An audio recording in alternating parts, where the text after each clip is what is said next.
ദുബായിൽ വിസിറ്റ് വിസയിലോ അല്ലെങ്കിൽ ടൂറിസ്റ്റ് വിസയിലോ ഒക്കെ എത്തുന്ന ആളുകളുടെ പ്രധാനപ്പെട്ട ഒരു ഡെസ്റ്റിനേഷൻ എന്ന് പറയുന്നത് ബുർജ് ഖലീഫ, ദുബായ് മാളൊക്കെ ആയിരിക്കും. ജോലിയൊക്കെ കിട്ടി സെറ്റായാൽ പിന്നെ അങ്ങോട്ട് പോയാ പോയി. പക്ഷെ എനിക്കിങ്ങനെ ഇടക്കിടക്ക് പോവാൻ തോന്നും. അതിപ്പോ ഈ ലോകത്തിലെ ഏറ്റവും വലിയ കെട്ടിടവും മാളും സുന്ദരമായിട്ടുള്ള അക്കൂറിയൊക്കെ തൊട്ടടുത്തുണ്ടായ പോവാണ്ടിരിക്കാൻ പറ്റുമോ? കൂടെ കൂട്ടാൻ മാന്യനാണെന്ന് തെറ്റിദ്ധരിക്കുന്ന ഒരു ചങ്കും കൂടി ഉണ്ടെങ്കിൽ സംഗതി സെറ്റാ. ലോക പൊതുഗതാഗതത്തിന് തന്നെ മാതൃകയായിട്ടുള്ള ദുബായ് മെട്രോയിലാണ് നമ്മുടെ യാത്ര. ഇന്ന് ഞായറാഴ്ച ആയതുകൊണ്ട് അത്യാവശ്യം നല്ല തിരക്കുണ്ടായിരുന്നു. ബുർജ് ഖലീഫ മെട്രോ സ്റ്റേഷനിൽ ഇറങ്ങിയിട്ട് നമ്മുടെ ലൊക്കേഷനിലേക്ക് ഒരു ഓട്ടോ പിടിച്ച് പോകാനുള്ള ദൂരമുണ്ട്. പോയവർക്കൊക്കെ അറിയുന്നുണ്ടാവും. നടന്നു പോകുമ്പോൾ വിവിധ രാജ്യങ്ങളിൽ നിന്നുള്ള ആളുകളുടെ കിട്ടുന്നു വിചാരിക്കുന്ന ഒരു പുഞ്ചിരിയും. വൈകുന്നേരം ആയതുകൊണ്ട് സൂര്യൻ പുറത്തുള്ള ബിൽഡിങ്ങിനൊക്കെ ഭംഗിയാക്കുന്നതും ആസ്വദിച്ച പെട്ടെന്ന് ദുബായ് മാളിലെത്താം. പോകുന്ന വഴിക്ക് 2 മൈനയാന്ന് വിചാരിച്ച് സന്തോഷത്തിനായിട്ട് നോക്കിയതാണ്. പക്ഷെ പിണങ്ങിയിരിക്കുന്ന 2 പ്രാവുകളായിരുന്നു. ഞാൻ അവരെ ഇണക്കാനും നിന്നില്ല. അവിടുന്ന് നേരെ അക്വേറിയത്തിലേക്കാണ്. ഈ ദുനിയാവിലെ സകല പേരറിയാത്ത മീനും അതിനകത്തുണ്ട്.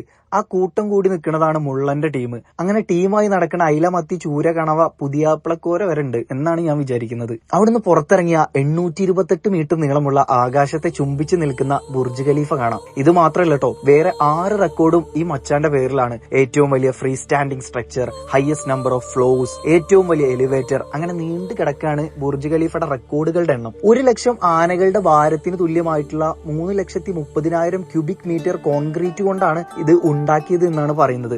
ഇതിന്റെ പുറം ഭാഗത്ത് 26,000-ലധികം ഗ്ലാസ് പാനലുകൾ ഉണ്ട്. അതെല്ലാം ഹാൻഡ് മെയ്ഡ് ആണ്, കൈകൊണ്ട് മുറിച്ചതാണത്രേ. ഈ വാട്ടർ ഫൗണ്ടൈൻ പരിപാടിയൊക്കെ തുടങ്ങിയപ്പോ ബുർജ് ഖലീഫേനെ അത് കൂടുതൽ ഇങ്ങനെ ഭംഗിയാക്കിട്ടോ. കുറെ രാജ്യക്കാർ പടം പിടിക്കുന്നു, വീഡിയോ എടുക്കുന്നു. ഇത് കണ്ടപ്പോ പണ്ട് സന്തോഷ് ജോർജ് കുളങ്ങര ഇതിനെ വർണ്ണിച്ചാൽ എങ്ങനെ ഉണ്ടാവും എന്നുള്ളതാണ് എനിക്ക് തോന്നിയത്. അമ്പരചുംബിയായ ബുർജ് ഖലീഫയെ കൂടുതൽ ഭംഗിയാക്കുന്ന വാട്ടർ ഫൗണ്ടൈൻ ആസ്വദിച്ച് ഞാൻ നടന്നുകൊണ്ടേയിരുന്നു.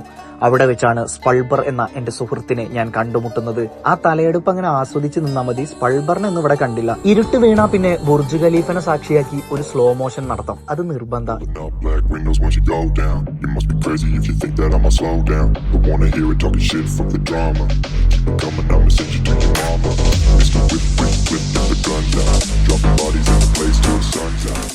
തിരിച്ചു വരുമ്പോ ദുബായ് മാളിൽ നിന്ന് എന്താ വാങ്ങിച്ചെന്ന് ചോദിച്ചാ അതിപ്പോ ന്യൂയോർക്കിൽ പോയാലും അവളില്ലാതെ പറ്റില്ലല്ലോ. ഏത്? മക്ഡൊണാൾഡ്സിന്റെ ഈ 2 ദിറംസിന്റെ ഐസ്ക്രീം.